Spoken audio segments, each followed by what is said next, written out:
At my grandfather's will reading, my uncle leaned in close, lowered his voice, and said, "You were just his charity case."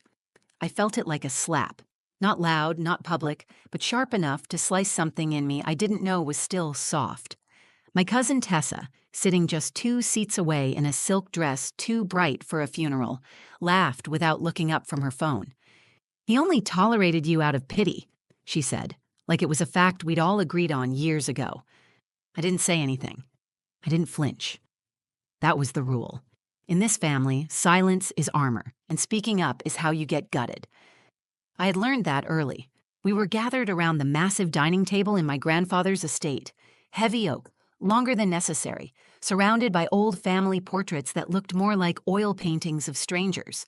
The room smelled like lemon polish and tension.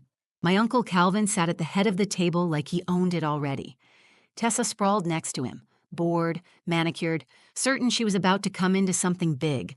And then there was me, Sarai, quiet, average, out of place in this family of loud, ruthless, glossy people. I wore a simple black dress. No designer label, no fake mourning, just me, holding on to the edge of the chair like I might fall if I let go. I had come because I thought I should, not because I expected anything. My grandfather, Howard Monroe, raised me after my parents died, but he'd never been warm. He was structured, efficient. He gave me a roof, food, and access to his private tutors, but never affection, never told me he loved me. And still, some small, foolish part of me hoped there was a reason he brought me in, something more than duty. The lawyer cleared his throat. His name was Mr. Blanchard. Crisp suit, calm voice, no-nonsense demeanor. He'd been with our family forever, one of the few who treated me with a basic kind of respect. He began reading the will, and I braced for what I knew was coming. Calvin got the real estate, the stocks, the antique cars. Tessa got a trust fund and jewelry that had belonged to our great-grandmother. The tone was businesslike, emotionless.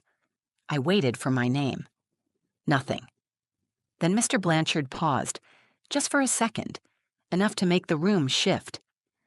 "There is one final item," he said, looking directly at me. "Your grandfather recorded a personal message. It is to be played for one person only, Sarai Monroe." Every head turned. "What kind of message?" Calvin asked, his tone instantly defensive. "A video message," Mr. Blanchard replied, lifting a small silver flash drive from a leather case. "He recorded it shortly before his passing. He was specific. It is not to be shared, discussed, or replayed in this room unless Sarai gives her consent." Tessa rolled her eyes. "You're kidding. He left her a video? That's what she gets?" Calvin didn't laugh. He looked at me like I'd stolen something. And still, I said nothing. I just stared at the flash drive. My hands were in my lap, clenched so tightly I couldn't feel my fingers. I didn't know what the message would say. Part of me didn't want to hear it, not in front of them, not if it confirmed what they were saying, that I was never more than a shadow in that house. But something in Mr. Blanchard's expression stopped me. He wasn't looking at me with pity. He looked steady. Like this mattered. Like he knew it mattered. I nodded once. He slid the flash drive into the laptop. The room went quiet. Not respectful quiet, suspicious quiet. You could feel everyone holding their breath, waiting for some sign that this was a joke, that I was about to be embarrassed. Again. And then the screen came to life. My grandfather's face appeared, pale, tired. But his eyes were clear, and the first words he spoke were, "Sarai, if you're hearing this, then I've already left. But there are things you need to know." The entire room froze. Growing up in the Monroe family felt like living in a house where you were always one mistake away from being invisible. It was grand, filled with chandeliers, piano music at dinner, and guests who wore designer clothes like armor. From the outside, everything looked pristine. Inside, it was cold. My name is Sarai Monroe. I wasn't born into this legacy. My parents, Rebecca and James, died in a car accident when I was 12. There was no one left to take me in, so my grandfather, Howard Monroe, stepped in. He didn't say much the day he brought me to his estate. He just handed me a key to a guest room and said, "Make yourself useful." He was a man of systems. He liked his mornings quiet, his papers ironed, and his family in check. He paid for my schooling, kept me fed, and never raised his voice. But he never called me his granddaughter. Not once. The only time I ever saw him smile was when my cousin Tessa got accepted into some overpriced private academy. She was the kind of girl who had her name stitched into her clothes, who rolled her eyes at the help, who only spoke to me when she needed someone to cover for her. Her father, Calvin, my uncle, was no better. He ran the Monroe business empire after my grandfather stepped down, and from the moment I arrived, he made it clear that I was not family. I was a stray taken in, a reminder of a tragedy they never wanted. Still, I kept my head down. I studied hard. I graduated early. I worked small jobs during the summers while Tessa traveled to Europe, and Calvin bought lake houses he never used. I was grateful, even when it hurt. Told myself that maybe if I stayed out of the way long enough, they'd eventually see me. Really see me, but they didn't. Even after I moved out at 21, I sent my grandfather birthday cards. I visited when I could. I brought groceries when I knew the staff was off. He never asked for it, never thanked me either. He would just nod once and go back to his crossword puzzles. When he passed, I didn't cry the way I thought I would. I felt like something ancient had finally gone still. The funeral was tasteful, expensive, full of people who called him a legend and a force. I stood in the back, not because I was hiding, but because no one offered me a seat near the family. Not that I expected one. 2 weeks later, I got the email from Mr. Blanchard, the family lawyer, formal as always.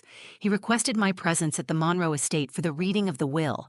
I debated not going. I already knew what was coming. Calvin would get everything. Tessa would get enough to keep her smug for another decade. I would get a pat on the head and a kind word, if that. Still, I showed up. I wore a black dress I'd worn once to a scholarship dinner.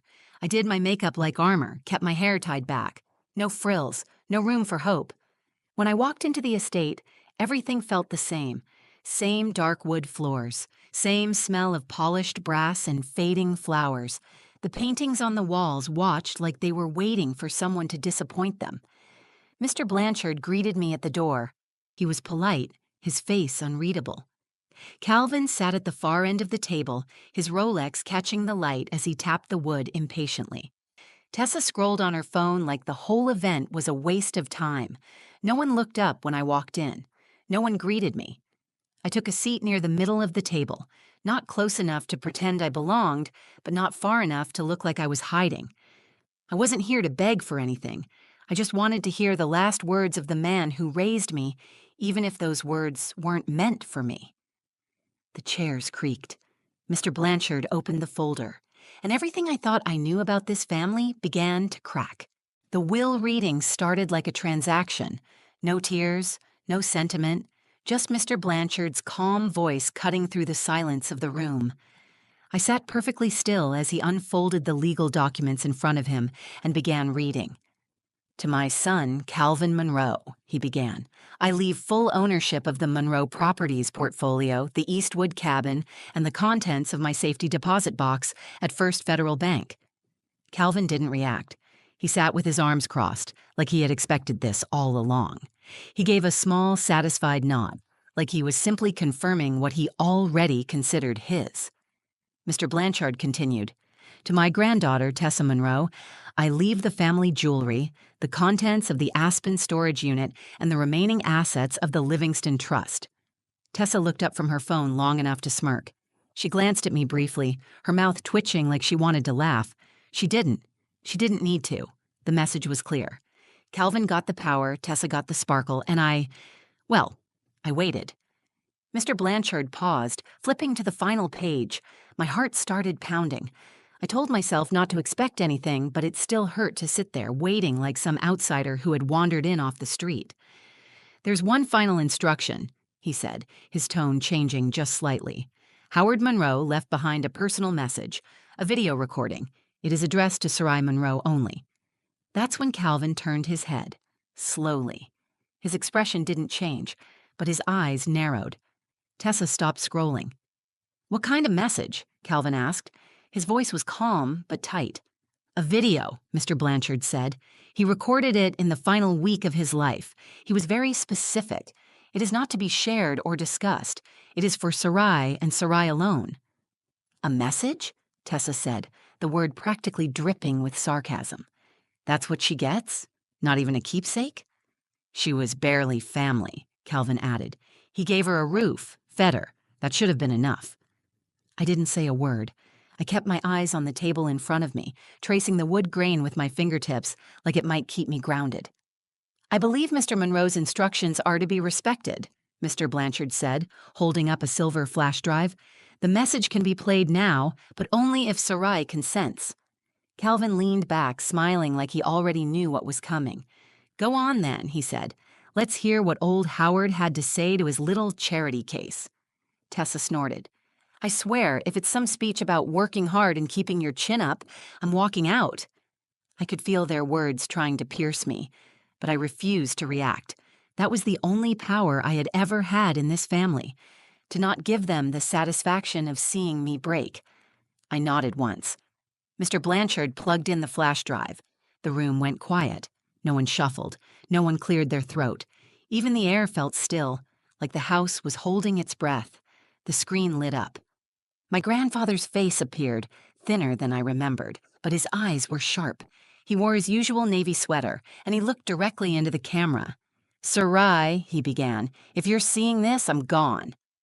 The sound of his voice filled the room, and everything changed. No one spoke. Calvin's smirk faded. Tessa sat straighter in her chair. He didn't sound tired. He didn't sound formal. He sounded like a man with something real to say. I never said much while I was alive, he continued, but there are things I need you to hear, things I should have told you a long time ago. I sat frozen. My palms were damp and my jaw was tight. I didn't know what was coming, but I could feel the weight of it already. From across the table, Calvin's eyes shifted to mine. He didn't look smug anymore. He looked wary. And just like that, the power in the room had shifted. For the first time in my life, everyone was silent, and they were all listening to something meant only for me. I don't remember breathing as the video played. My grandfather looked straight into the camera, but I felt like he was looking directly at me, like he had waited his whole life to finally speak freely. Sarai, you were never supposed to be a burden, he said. You were the only one who never asked for anything. I heard someone shift behind me. Tessa crossed her arms. Calvin looked uncomfortable now. I stayed still. You were 12 when you arrived here, my grandfather continued. Your parents were gone. I wasn't ready for another child in the house, especially not after everything with Calvin's mother. But I took you in because your father was my son too, even if I never acknowledged it publicly. My hands gripped the sides of the chair. I felt my pulse in my ears. There was a ringing, but I didn't look away from the screen. Yes, Sarai, your father, James Monroe, was my son. I loved him, but he wasn't born in marriage. It was the 60s. Things were different then. I was young, foolish, and afraid of ruining the Monroe name. I made a mistake. I let society dictate what kind of father I was allowed to be. A gasp escaped from Tessa. Calvin said nothing, but his face was turning red. I didn't raise James. I failed him, and when he died, I saw a second chance in you. I couldn't say the words. I didn't know how to be open, but I watched. I saw you every day. I saw how hard you worked. I saw you put this family first when no one ever did the same for you. My eyes burned, but I held back the tears. I couldn't cry here. Not yet. Not in front of them. You covered for Calvin when he took company funds to bail out that failed startup.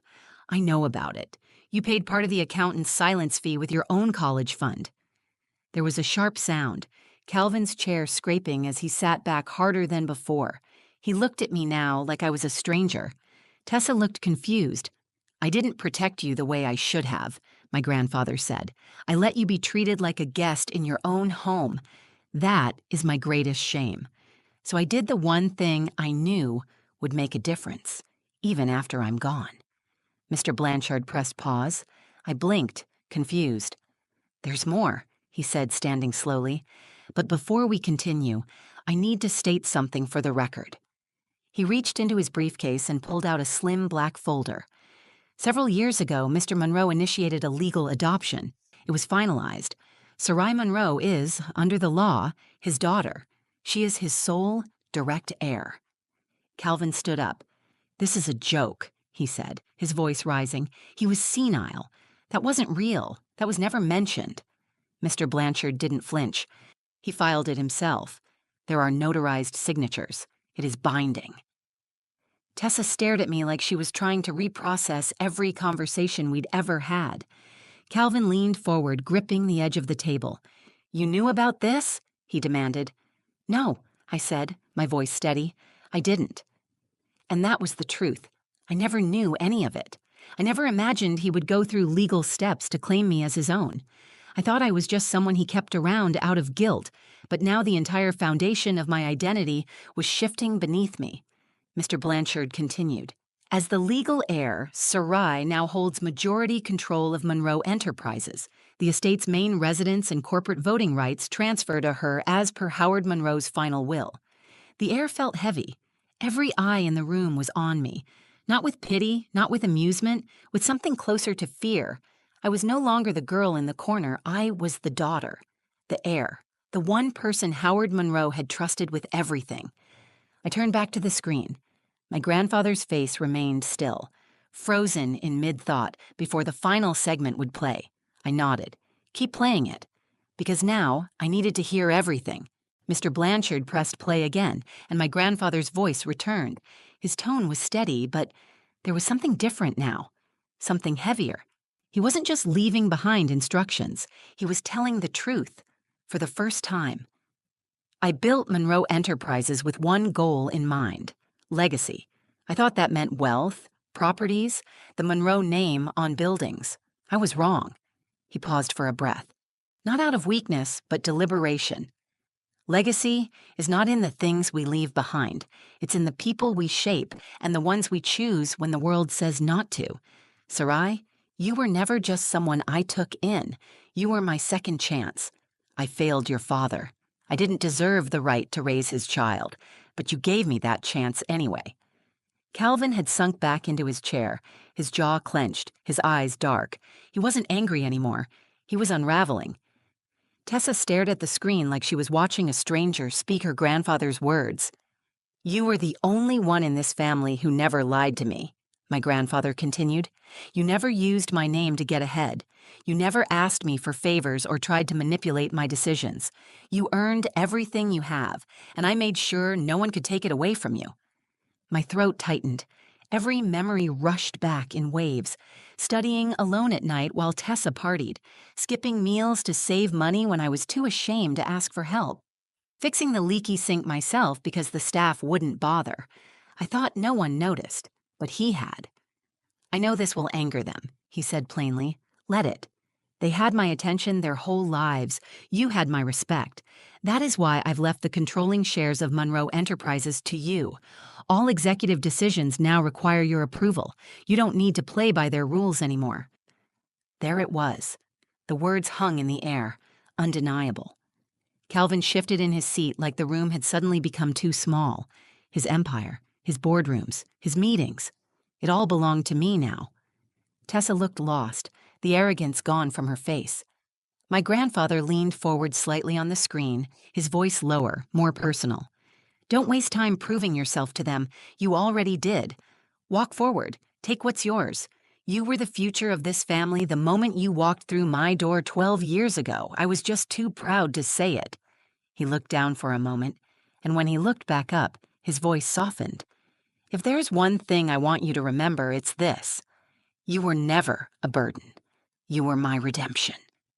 The screen went black. No one moved. Not a whisper. Not a breath. I looked at the table in front of me, then across to Calvin. His face had hardened into something unreadable. He looked like a man who had just seen everything he built handed to someone he never considered worthy. Mr. Blanchard cleared his throat gently. That concludes the contents of Mr. Monroe's final statement. Calvin stood slowly, but his voice carried weight. We'll contest this.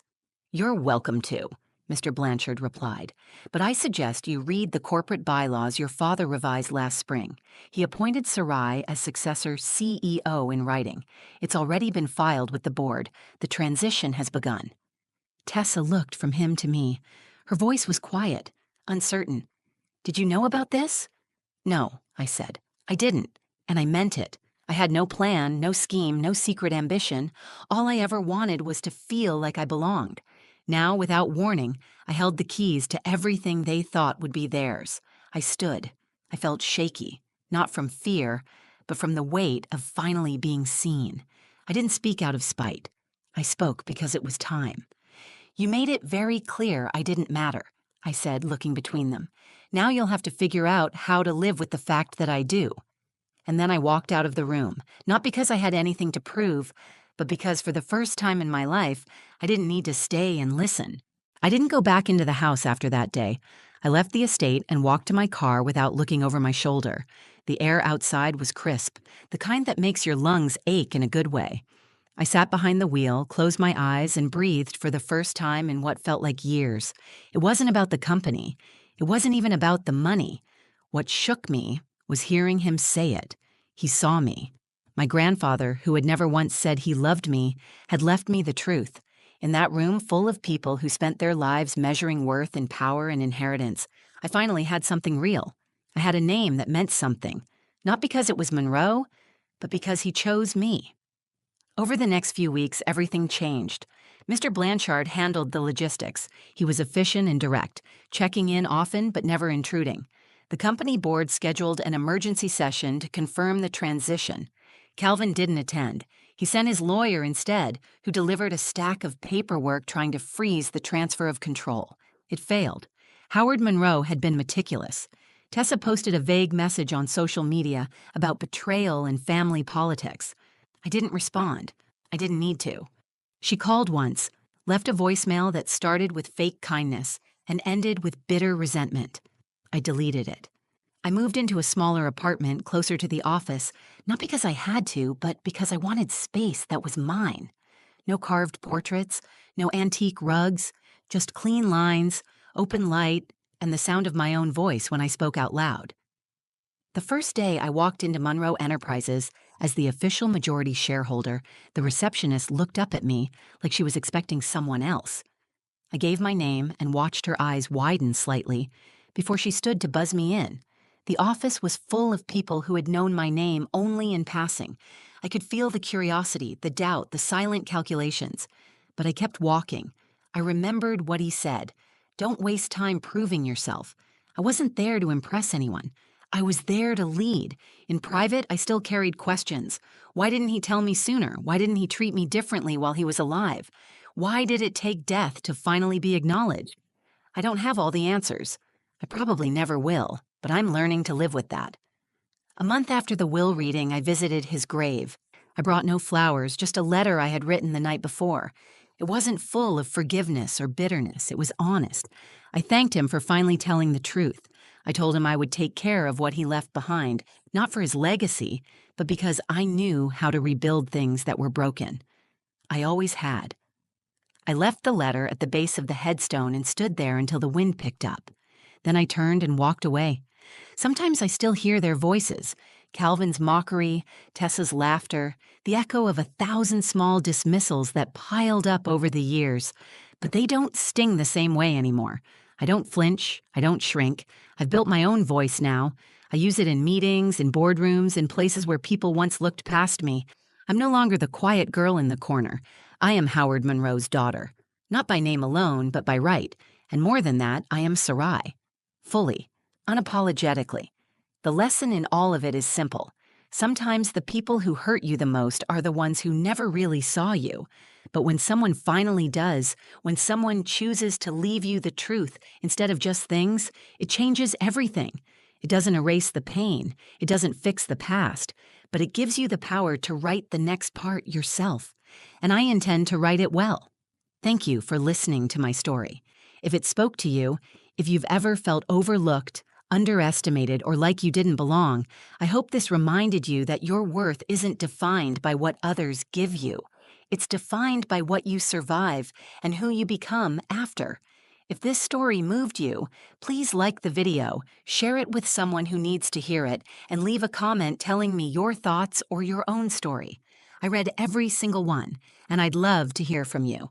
And if you want more true stories that dive deep into family, truth, and resilience, subscribe to the channel and turn on notifications so you never miss a video. Thanks for being here. I'll see you in the next one.